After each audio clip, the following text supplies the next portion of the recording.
Welcome to the Well-Rounded Retirement Podcast with John and Jim from CRIS Financial. In this podcast, we help you take a well-rounded approach to retirement planning so you can retire with complete certainty. If you're looking for proven and straightforward retirement advice, ranging from how to protect your assets to how to spend with confidence, this show is for you. Hello and welcome to Well-Rounded Retirement with Jim Donewald. Jim, how are you? I'm good, Eric. How you doing? I'm doing fantastic. I'm excited. We are in the new year when this is being published, and 2021. I'm thinking it's going to be a good year. It's got to be. It's got to be better. Yeah, and that leads us right into our conversation today about. Just audience, I'm so sorry. We're bringing you right to the brink here, aren't we? We're going to be talking about widowhood. I don't know if that's the proper term for it, but in this last year, we faced a lot of things, and a lot of people kind of came face to face with their mortality, and they're doing some thinking. And I think that's a good thing, right? I think it's something that we all know we have to face. I know that you work very closely with your clients and very delicately with your clients about this subject, because I think it's incredibly rare for both parties, you know, a husband and wife or whatever, to die at the same time in a tragic accident of some kind. Somebody is going to be a widow or a widower. Would you agree with that statement? Absolutely. You know, and it is important, and it's important to talk about it. Hopefully, why everybody is healthy and coherent and got their mind and they're very sharp. But it's incredibly important. My parents have passed away. These things are going to happen. As I hate to say it, but we all get a shot at it. So the idea is to be prepared ahead of time, and especially in our practice where all our clients are 50 plus. Everybody's either in retirement or very close. So, that's my clientele, and it's just a reality that we need to address. Hopefully we all die, in our sleep. It's nice and it's great, but that's not always going to be the case. And as you mentioned, with the exception of my parents who died within 3 weeks of each other after a long 62-year marriage, that's kind of the exception. I mean, it's kind of bittersweet. It was nice that nobody was alone. It was tough to lose them both so quickly, but they had full lives. But it's just important to address this so you have some idea of what's going on. I mean, one of the things that I feel with dealing with my parents or clients is that when you have some kind of plan, it takes some of the sting out of it. We don't want to be making, big decisions during emotional distress. And that's what we try to get out of the way while everybody's happy and healthy. Yeah. And I think that it comes into play that I remember when I was younger and I thought, man, 50's old. Now I'm 46 and I'm just 4 years away from that point. I'm like, really, that's not that old. I don't feel the same way I did when I was 20. It's not that old, but I still kind of have that feeling of being invincible, right? I'm like, that's not going to happen to me. But in my case, Jim, I actually had a very, very close friend of mine, a husband and wife that we were very close with. They had 3 children, and he was 46 years old and got diagnosed with multiple myeloma, one of the worst cancers there is to be diagnosed with. And he lasted, I think, about 3 or 4 years and passed away. And it was very eye-opening to our circle of friends because we hadn't had to face that early of a death before. And we had to walk alongside her in the process because there's so many things to do once he passed away. We really had to help her put things in order with all the, what do you have to do in 30 days? What do you have to do in 60 days? Because there's titles and deeds and accounts, and it's just insane. Accounts that she didn't even necessarily know about, that he had probably forgotten about, that he had when he was younger. I mean, it just so many different things to deal with. So I love the fact that you're looking at this from both sides, and I'm really excited to talk about, as weird as that sounds, I'm excited to talk about what you do with your clients, to help set them up for success in this tragic and very highly emotionally charged time. Well, just like you said, and I think everybody, thinks it's not going to happen to them. I don't care how old you are, or you don't want to think about it. What are the two choices? But what we do, I'll give you the perfect world example. When we sit down with our clients and we do an entire plan for them, We're putting together, what needs to happen when this is all based on them just living long, healthy lives. That's how we put our plan together. It's here's the income, here's where it's going to come from, here's how we're going to handle taxes, here's how we're going to handle this, and whatever else the clients tell us to do. And our firm actually puts what we call a roadmap in the front of a binder that has their investments in, at least that we are managing. And then, hopefully they've made us aware of other investments maybe that we're not managing, but at least we know how those play together. And it's in a book. And I'll tell you, I was at one of my clients where I got the idea for this book a long time ago. I was doing some work for a client and I was at his home and I was asking for some financial information, and he turned around and looked behind him and asked his wife, he says, "Get me the When I Die book." And I thought, while that's kind of funny, kind of not, I thought, what a great idea. But this gentleman had all his documents in one place, and here's what's happened, and it was easily earmarked for his wife or whoever the survivor was to take care of that. And so this is kind of our we call it a financial roadmap, but that's one of the contingencies we have to plan for, because this is, going to happen to most of us. One of the spouses, like you said, is probably going to die before the others. And what do we do? What do we need to do?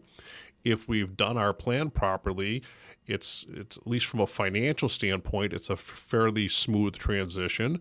But it's not it's not emotionally, it's probably not going to be a smooth transition. So the idea is to take as much stress out of this prior to the event happening. And that's what, we did with, not everyone's fortunate enough. I happen to have a brother who's an attorney, and he helps with my folks with some of their stuff.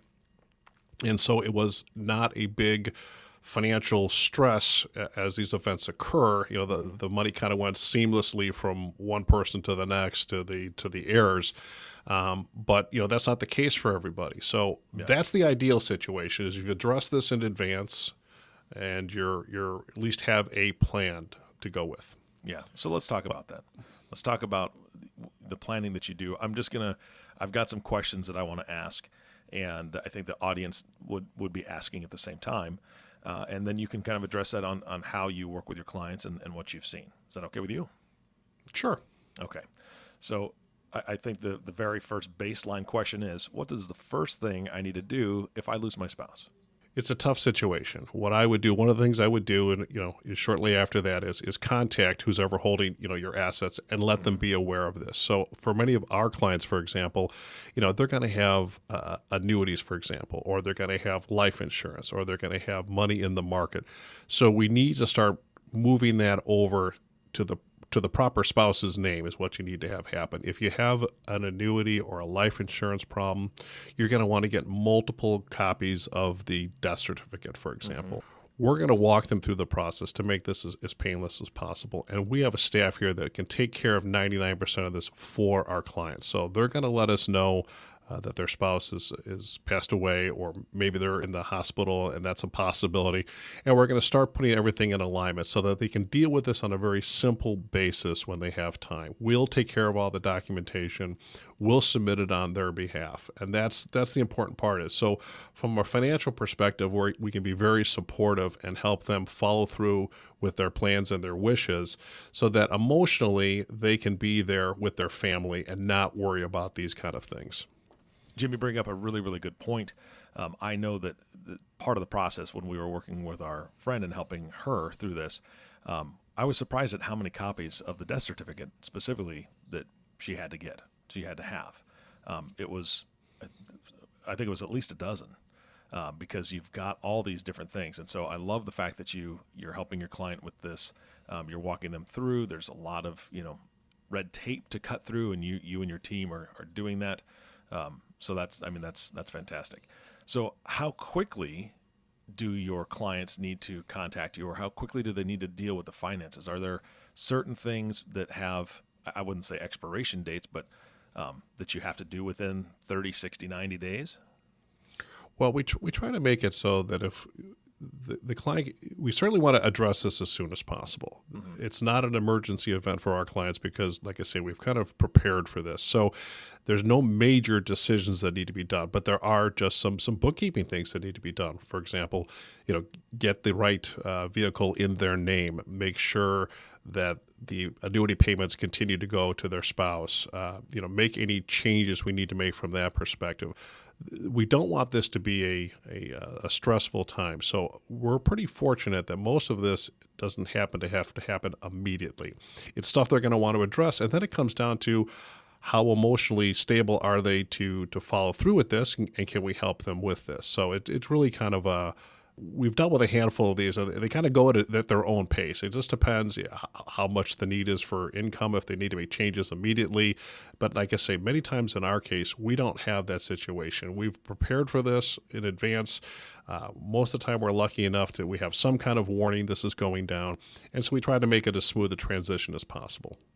Yeah, absolutely. One of the things I know that you've dealt with many times in your career is that probably one spouse is more adept at handling the money, or that's just kind of the role they've taken on. So Jim, if my spouse passes and I'm not the one that was really dealing with the finances, and to be honest, that's kind of it in my family. My wife has taken care of all the bills and online payments and all that stuff. So I know where to go for passwords and things, but if I'm not the one handling finances, what do I do? I'm going to reach out to you. How can you help me? Yeah, that's a great question. And we're lucky that, we always request that everybody's involved in the planning, but we still certainly have individuals and couples where one is the primary, administrator of everything there. The good news is if we've met everybody, which we insist on, then at least the spouse or the partner that's left has a relationship with us already. And that makes the transition easier because, and once again, for what we do for most of our clients, it's kind of a systematic approach. So we know what to do prior to it. It's not earth-shattering decisions that need to be made because we're walking them along this path. And that's why I referred to it in the beginning. We put what's called a roadmap together. Mm-hmm. So we've kind of got these consequences. If we need more money, we're going to go here. If this happens, we're going to do that. Here's who we need to contact. And we put that together for our clients so that it's not so stressful. And then we're more than happy to have the clients come in or over the phone these days or Zoom and kind of just walk them through this process again. This is also why we encourage their children, if they're in the area, to come in and meet us as well. What happens when these things happen? What do we need to do? What should we be looking for? So certainly I'd like all the information in one place, whether it's with our firm or 5 firms, doesn't make any difference. It's always good to keep all your financial stuff together so somebody can make sense of it. Yeah. And we're very good at walking our clients through what they need to do step by step. And like I say, in many cases, we can do a lot of the paperwork for them so they don't even have to think about it. Yeah. And I know that every couple that you deal with, they have their own situation. Everybody, it's not like there's a cookie cutter plan out there for retirement. In my own personal case, my parents, my dad has Air Force retirement. He also has retirement from Boeing. Then, of course, he's got his Social Security. If he were to pass away before my mom, there's a lot of questions there. What about the retirement plans? What about, how does that continue to work? What adjustments would a widow or widower have to make to a retirement plan? Well, again, these are all excellent points, and that's where you need to make sure if I'm getting a military pension or any kind of pension, will my surviving spouse get half of that, all of it, none of it? Mm-hmm. And if so, if the case is maybe we're not going to get as much money, do we still need money after that person's gone? And might we fill that void with some life insurance? And that's what we try to do, mm-hmm. is make sure that there's a structured money coming in all the time. And if one of those streams is to stop, how can we start up a new stream, or how can we fill in that gap there? Because that's real important. And I will speak just my experience here is, when we do have men and women, we tend to invest a little bit differently. As a general rule, the guys are a little more aggressive, mm-hmm. and they also tend to pass away first. So it's kind of that's a double-edged sword there. If you're a spouse or somebody with a longer lifespan, you might want to be a little less aggressive in your investing because you're going to need this money for a longer period of time. And those are things we try to address up front. But certainly if you're not the one, doing the finances when it comes time that your spouse has passed away, you're going to want to reconsider that if there is some adjustments to be made. But the good news is most of those adjustments don't need to be made immediately. Mm-hmm. You can wait till things kind of die down a little bit and you're a little more comfortable with your current situation and make these changes gradually. Nobody wants to make big decisions during that time frame, nor should they, in my opinion. It's a stressful time, and the idea is, unless there's some major reason that you have to, I would strongly recommend nobody makes any major changes, 30, 60, 90 days while they're trying to deal with that. Yeah. No, I agree 100%. It is, I haven't experienced it personally, but I've seen it very, very closely, and it is so difficult. Yeah, I mean, people are just trying to get through a day. They, without crying, without all the memories being drudged. I mean, we think about all these different things they have to deal with, and one of the hardest things for our friend to deal with was the closet, right? I mean, all the clothes, all the things that were her husband, were still smelled like him, so on and so forth, and it's tough, right? And so we don't want people making those decisions. I know that people out there, probably the audience, most of the audience has probably heard of the widow tax, which is just a terrible, two words put together. But there truly is kind of a widow tax. So what benefits might somebody lose if they're no longer a couple? If all of a sudden I'm single, what could I lose? Well, you just hit it. I mean, if you just look at the tax code and how we deal with married people versus individuals, it's just tougher. The tax man is going to come. In the last year, we had one of our clients passed away this first part of this year, very much like the situation you were talking about. As a young man, his wife, still fairly young, really caught us all by surprise. This will be the last year they can file as a couple. So if your spouse dies in the year, you can still have that one last year as filing as a married couple jointly. And that helps sometimes with some tax situations that we want to do and take advantage of that, because going forward, you will be, a single person. And most of us that are married aren't counting on being single again, most of us. Yeah. So, we don't know when that comes up. And that's just another one of those little things that can get you if you're not paying attention to it. That's why, we really, we can't count on what's going to happen here, but we really want people to have these thoughts and address these issues long before they happen so they don't catch you off guard. Mm-hmm. One of the things I forgot to mention earlier was just we're talking about if maybe somebody loses a pension or half a pension, part of what our firm does too is, we stress test portfolios. We stress test insurance. We stress test just about everything you can just to see. So if this is to happen, will this make up for that shortfall? And that's something that's handy to know, how you want to address it is another issue, but it's nice to know what your options are or where the shortcomings might be in your plan just so you can address them. Knowledge is powerful, and you want to have as much as powerful. Most of us have limited resources, but let's plan for the things that are most important to us to make sure that's what happens. Yeah, absolutely. And I know that we've spoken on a previous podcast, and I'm sure that we can dive into it on a future podcast as well. But Social Security, right? That's a huge issue. Yep. And so in other words, the widow tax is even worse. Not only do they lose part of, Social Security, because of a spouse passing, but then they're single. So it's a different tax code or bracket or whatever you want to call it. Boy, that can be devastating. Yeah, well, and most people, even, myself, I'm a planner, you make these plans, and I'm planning on, my wife and I live in an all happy life, and I'm planning on this, and I'm planning on that, and then you have to look at it from a different perspective, because the best laid plans we know, if you don't take everything into account, you got to make sure that there's a way to modify these plans, and that is a big one, because nobody's counting, or most people aren't counting on it.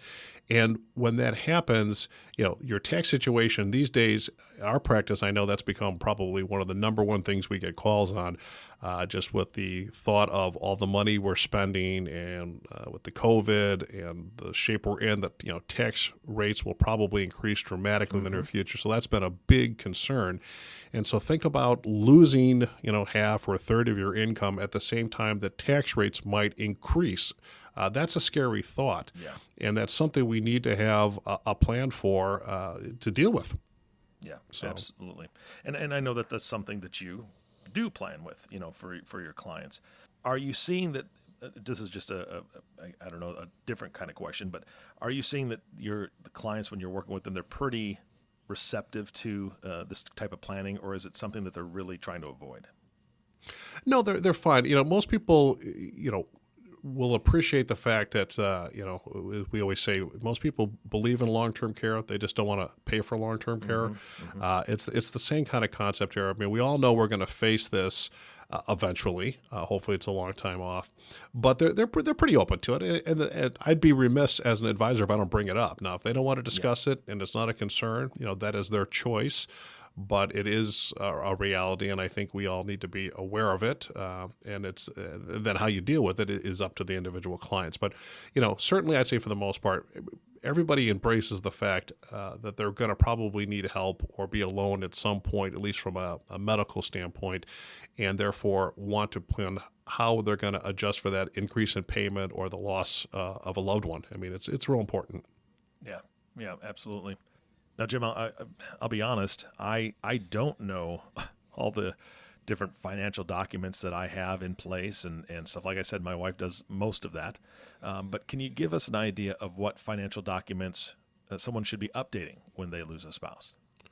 Sure, and full disclosure, I'm not an attorney and I'm not an accountant, but I do know what my clients need to be having here. And what you want to make sure you have is a healthcare power of attorney, so that if one of you gets sick or a car accident or something like that, the other one has the ability to help make those decisions. Because with the HIPAA laws and everything else, it's very hard to get that done. So you want to make sure you have that well in advance, have that on file with your doctor. And actually, there's a company out there that puts it on a hard drive that you put on your keychain. So it's one of those kind of documents you need to have with you. I don't want to be over dramatic, but it's one of those you're not going to know when you're going to need it. So you don't want to put it in your bank safety deposit box and find out that you need it on a Sunday. The other one is a financial power of attorney. Most people are more aware of that one. We try to protect our clients in advance. We have they're the joint accounts or the beneficiary. We've linked these accounts so they can get to them. But just in case you miss something or something else comes up, you want to be able to make financial decisions for your partner. Let's say they're in a car wreck and they have a head injury, and maybe even if it's only short term, things need to happen. You want to make sure that you've got the ability to do that. So those are the most critical. I'm a firm believer in trust. Depends on your situations. They're private versus a will, which isn't. A trust also allows you to give more direction. So these are things that all need to be updated. A trust probably every 5 years, depending upon what's happening. People get married, divorced. One of the things I'll bring up too is I just got a call the other day from a client of mine whose husband passed away, and typical for us is we will put the spouse is the primary beneficiary, and then the children were the contingent beneficiary. That's perfectly fine, and her spouse passed away in this case, and so the children are in line to inherit it. The one problem with something like that, though, is should she predecease the kids, which is what we're would you think would be the likely event here, because the primary beneficiary is her husband, who has already been deceased. The children would have to provide a death certificate. So what we do for our clients is I'm just going to move the children up to the primary beneficiary, and it just avoids those little steps that get caught in the way. So, you should be reviewing your beneficiaries, all the time. We've had cases where, an ex-spouse is still as the beneficiary, and people need to remember that when you designate somebody as your beneficiary, the insurance company in these cases are just going to pay the funds to those beneficiaries. They're not going to ask you. That's what the law requires. So if those are inaccurate or you'd like to change them, you better make sure you do that in advance. So trust update, make sure if you don't have a trust, you have a will, a healthcare power of attorney, financial power of attorney, and then, I hate to say it, but if your spouse does pass away, make sure you get multiple copies of the death certificate, because everybody's going to want to use that to prove, obviously, the passing, and so they can release the funds to the proper source. So, those are the basics that everybody needs to do, in addition to having all your financial stuff in one area, at least that you can get your hands on, and so you know what's going on. It's nice to have that. Yeah, absolutely. All right. Well, we're running out of time on this podcast. I do have one last question for you. Unfortunately, life is life, right? So somebody listening to this podcast may be coming up to this situation, meaning somebody has terminal illness or their spouse is very ill, and it's getting to that point where this may be a possibility that they'll be a widow or a widower. How can an advisor help someone during that time? Yeah, the way we've been able to help, which has been actually quite comforting to me, is be very comforting to the person in need there, keeping them calm. This is a stressful situation. I will tell you, it's most of these financial decisions, are relatively easy for a firm like ours. So it does not have to be a stressful situation in addition to what they're going through. So, the biggest thing that we bring to them is a sense of calmness that we can get them through this. We can transfer these assets or do whatever needs to be done administratively behind the scenes. Like I say, usually completely for them, as much as they want us to help. And that's really what's good is they've got a position in place where they can feel comfortable at least about this part of their life while they're going through, the emotional stress of losing a loved one. It's a horrible thing. But it's a part of life. And so our job at our firm is to not add any stress to that situation. Hopefully we prepared you for it. If you're new to our firm and that's still the position you're in, we can still address that stuff and just help them address that in a easy, stress-free environment. I guess that's the best way to put it. We know what to do. I've got access to attorneys, accountants, everything we need here to rectify any situation they could come across.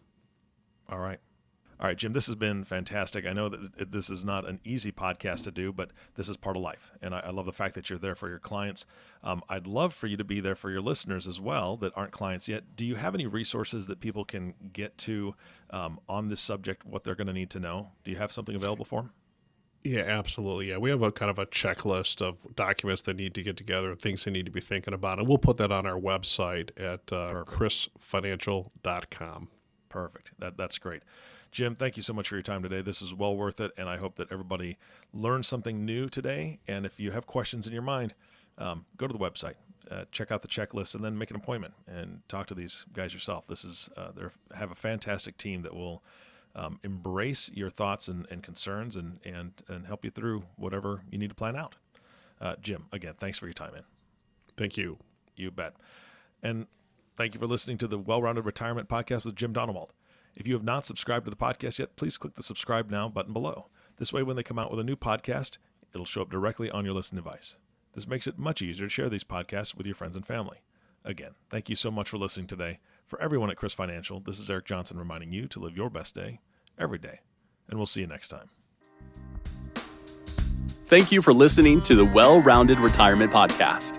Click the subscribe button below to be notified when new episodes become available. The information covered and posted represents the views and opinions of the guest and does not necessarily represent the views or opinions of CRIS Financial.